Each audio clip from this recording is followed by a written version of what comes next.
Hello students, बेटा आज कुछ और क्वेश्चन डिस्कस करेंगे लीनियर प्रोग्रामिंग के। जैसे a library has to accommodate two different types of books. दो डिफरेंट टाइप्स की बुक्स हैं। The books are 6 centimetre and 4 centimetre thick. Means एक बुक जिसकी थिकनेस 6 सेंटीमीटर है और दूसरी की 4 सेंटीमीटर है, और उनका weight 1 kg and 3/2 kg each respectively. First book का वेट 1 kg है और सेकंड बुक का वेट 1.5 kg है। The shelf is 96 centimetre long. जो शेल्फ की लंबाई है वो 96 सेंटीमीटर है, and at most can support A weight of 21 kg। Mean जो शेल्फ है वो कितना मैक्सिमम वेट सपोर्ट कर सकती है? 21 kg।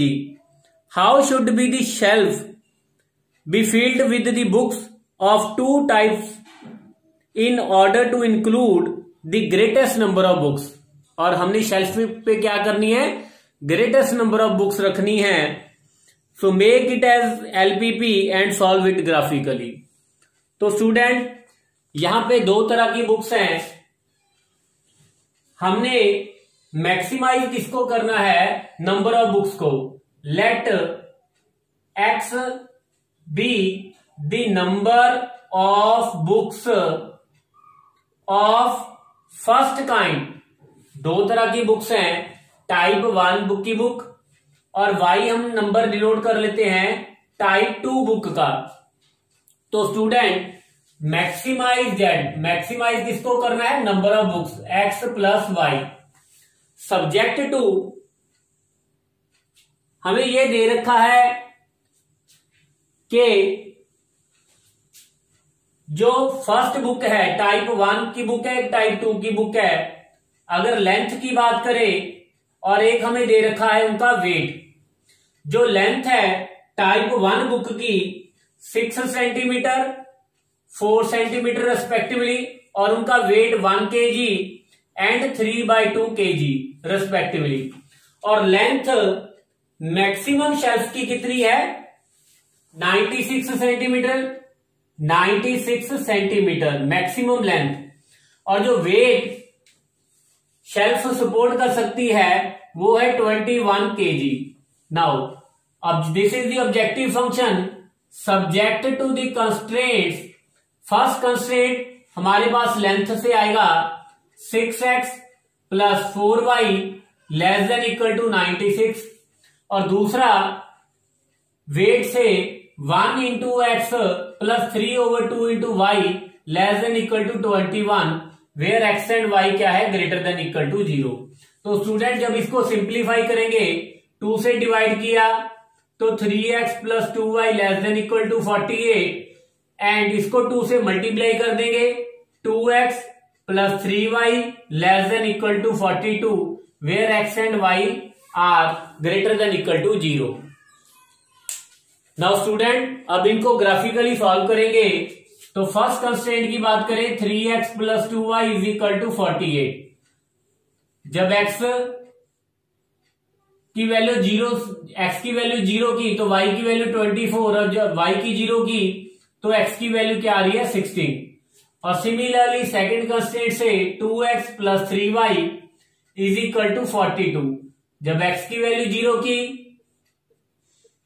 तो y की वैल्यू 14, और जब y की 0 की तो x की वैल्यू क्या आएगी? 21। तो स्टूडेंट मैं 3 यूनिट कंसीडर कर रहा हूं।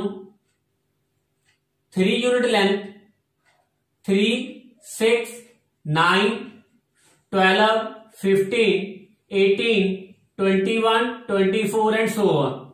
सिमिलरली यहां पे भी 3, 6, 9, 12, 15, 18, 21, 24। तो जो फर्स्ट पॉइंट है हमारे पास 0,24, और जो सेकंड पॉइंट है वो है 16,0। तो दोनों को ज्वाइन कर देंगे हमारे पास क्या आ गई फर्स्ट कंस्ट्रेंट। और अगर फर्स्ट कंस्ट्रेंट में 0 0 सब्स्टिट्यूट करें तो 0 + 0 <= 48 विच इज ट्रू। तो जो एरिया आएगा वो टुवर्ड्स 0 0 ओरिजिन। अगर सेकंड कंस्ट्रेंट की बात करें तो फर्स्ट पॉइंट हमारे पास 0,14 और जो दूसरा पॉइंट है वो है 21,0। अब दोनों को ज्वाइन कर देंगे। ज्वाइन करने के बाद हमारे पास सेकंड कंस्ट्रेंट आ गई। यहां पे अगर 0 0 सब्स्टिट्यूट करें 0 + 0 <= 42 तो ये भी सेटिस्फाई कर रहा है सेकंड कंस्ट्रेंट को। तो जो एरिया आएगा 0 0 के टुवर्ड्स आएगा। तो अब हमारा ये कॉमन रीजन फिजिबल रीजन क्या आ गया OABC। अगर कॉर्नर पॉइंट्स की बात करें O0 0 A जो कॉर्नर पॉइंट है 16,0 जो B कॉर्नर पॉइंट है ये दो लाइंस का इंटरसेक्शन पॉइंट है ये दो लाइंस का। तो स्टूडेंट इनको कैसे सॉल्व करेंगे। इस फर्स्ट इक्वेशन को 2 से मल्टीप्लाई करेंगे और सेकंड को 3 से करेंगे प्लस 9y = 126 सब्ट्रैक्ट करेंगे -5y = -6 -30। तो y की वैल्यू हमारे पास क्या आ गई 6। और जब y की 6 है तो यहां पे सब्स्टिट्यूट कर देंगे y की 6 है तो 3x = 48 - 12 3x = 36 x की वैल्यू क्या आ गई 12। तो b जो पॉइंट है 12,6 और जो c कॉर्नर पॉइंट हमारे पास है 0,14। अब 4 कॉर्नर पॉइंट्स हमारे पास आ चुके हैं। इन 4 कॉर्नर पॉइंट्स पे हम z की वैल्यू फाइंड करेंगे। तो फर्स्ट पॉइंट पे z की वैल्यू 0, सेकंड पॉइंट पे z हमारे पास क्या है x + y। तो x और y का सम किया तो यहां पे दोनों का सम किया यहां पे भी। तो मैक्सिमम z वैल्यू हमारे पास z की क्या आ रही है 18। तो z मैक्सिमम कब होगा जब z की मैक्सिमम वैल्यू 18 है कौन से पॉइंट पे जब x की वैल्यू 12 है और y की वैल्यू क्या है 6। Student next question is a cooperative society of farmers has 50 hectares of land to grow 2 crops x and y. The profit from the crop x and y per hectare are estimated as rupees 10,500 and 9,000 respectively. To control weeds, liquid herbicide has to be used for crop x and crop y at the rate 20 liters and 10 liters per hectare. Further, no more than 800 liters of herbicide should be used in order to protect fish and wildlife using a pond which collect drainage from this land. How much land should be allocated? How much land should be allocated to each crop so as to maximize the total profit. Maximize किसको करना है profit को। तो student अगर table की बात करें तो जो मैक्सिमम हमारे पास लैंड है वो कितनी है 15 hectare. Crop x and crop y जो प्रॉफिट है प्रॉफिट 10,500 पर हेक्टेयर और दूसरी क्रॉप पे 9,000 पर हेक्टेयर। जो हमने लिक्विड हर्बिसाइड यूज करना है क्रॉप एक्स पे 20 लीटर मैक्सिमम और वाई पे 10 लीटर जो टोटल हम यूज करेंगे वो मैक्सिमम क्या होगा not more than 800 mean maximum हमें 800 लीटर से ज्यादा यूज नहीं करना। तो स्टूडेंट यहां पे क्या करना है तो कितनी लैंड क्रॉप एक्स और क्रॉप वाई को एलोकेट करनी है। तो लेट अस सपोज कि x हेक्टेयर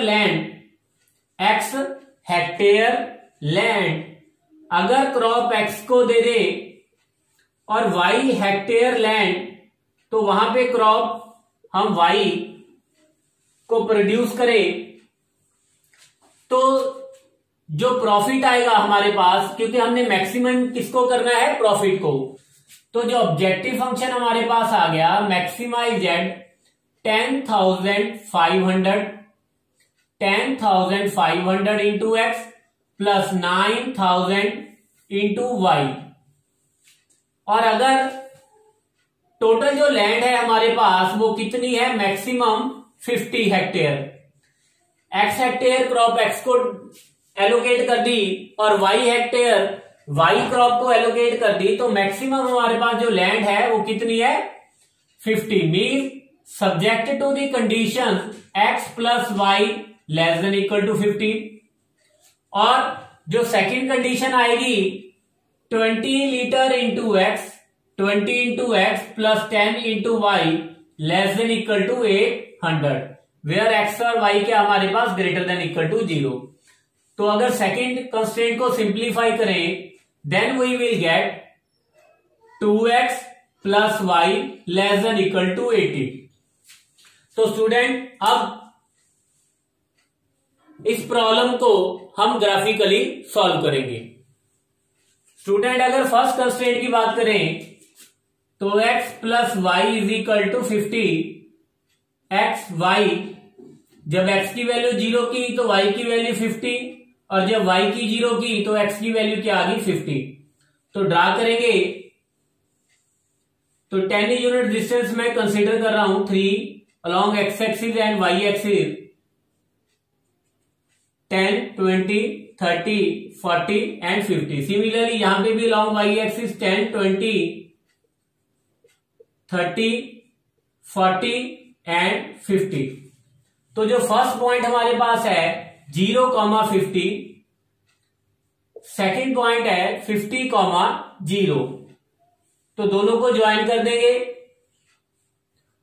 और यहां पे अगर 0, 0 सब्स्टिट्यूट किया फर्स्ट कंस्ट्रेंट में, 0 plus 0 less than equal to 50, 0 less than equal to 50, तो 0, 0 फर्स्ट कंस्ट्रेंट को सेटिस्फाई कर रहा है, तो जो एरिया आएगा वो उसकी जो डायरेक्शन होगी वो टुवर्ड 0, 0 होगी। और सिमिलरली अगर सेकेंड कंस्ट्रेंट की बात करें 2x plus y is equal to 80, तो x y, जब x की वैल्यू 0 है तो y की वैल्यू 80, और जब y की 0 है तो x की वैल्यू क्या आएगी, 40। तो यहां पे 60, 70 एंड 80। जो फर्स्ट पॉइंट हमारे पास है 0,80, और जो सेकेंड पॉइंट है वो है 40,0, तो दोनों को ज्वाइन कर देंगे। ज्वाइन कर दिया, यहां पे 0, 0 सब्स्टिट्यूट किया सेकेंड कंस्ट्रेंट में, 0 plus 0 less than equal to 80, तो यहां पे 0 लेस देन इक्वल टू 80, तो 0, 0 सेटिस्फाई दी सेकेंड कंस्ट्रेंट, तो जो एरिया आएगा वो टुवर्ड्स 0, 0 आएगा। तो जो कॉमन हमारे पास रीजन आ गया O, A, B and C, तो जो कॉर्नर पॉइंट्स हमारे पास आ गए, corner points O 0, 0, A 40,0, B इन दो लाइंस का इंटरसेक्शन पॉइंट। अब दोनों को सॉल्व करेंगे, जब दोनों को सॉल्व करेंगे तो स्टूडेंट सबसे पहले सब्ट्रैक्ट कर देंगे दोनों को, तो यहां पे -x is equal to -30, x की वैल्यू क्या आ गई, 30, और जब x की वैल्यू 30 यहां पे सब्स्टिट्यूट की तो y की वैल्यू क्या आ गई, 20। तो जो थर्ड कॉर्नर पॉइंट हमारे पास B आया 30,20, और जो C पॉइंट आएगा दैट इज 0,50। तो अब चार कॉर्नर पॉइंट्स आ गए हैं, चार कॉर्नर पॉइंट्स को 1 बाय 1 z में सब्स्टिट्यूट करेंगे। सबसे पहले 0, 0 किया तो z की वैल्यू क्या आ गई, 0। अब 40,0 किया, देन वी विल गेट 420 000, तो हमारे पास क्या आ गया 4,20,000। और जब 30,20 किया तो यहां पे 30 करने पे हमारे पास आ जाएगा 315,000 प्लस 20 सब्स्टिट्यूट किया तो 18,000, तो ऐड किया स्टूडेंट 0,059,4,95,000। और जब 0,50 किया तो यहां पे हमारे पास आ गया 4,50,000 मीन 4,50,000। तो जेड की मैक्सिमम वैल्यू क्या आ रही है 4,95,000। It mean Z is maximum 4,95,000। कौन से पॉइंट पे, जब x की वैल्यू 30 है और y की वैल्यू 20, मीन 30 हेक्टेयर हम एलोकेट कर दे क्रॉप x के लिए और 20 हेक्टेयर एलोकेट कर दे क्रॉप y के लिए।